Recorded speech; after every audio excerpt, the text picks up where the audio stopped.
If you are facing a Wi-Fi connected but no internet problem on your iPhone, here's how you can fix it. First, open Settings, tap on Wi-Fi, then tap on the I or Info button and forget the Wi-Fi network.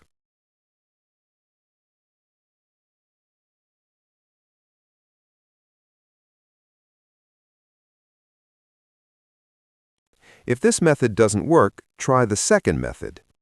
Open Settings again, scroll down and tap on General, then scroll down again and tap on Date and Time. Make sure that your date and time match your region. If not, turn on Set Automatically or set it manually.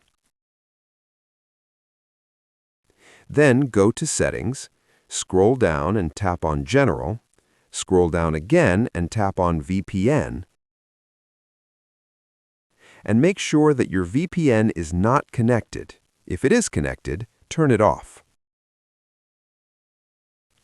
The last method is to restart your iPhone.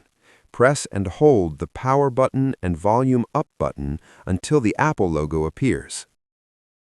That's it. If you found this useful, don't forget to like, share, and subscribe.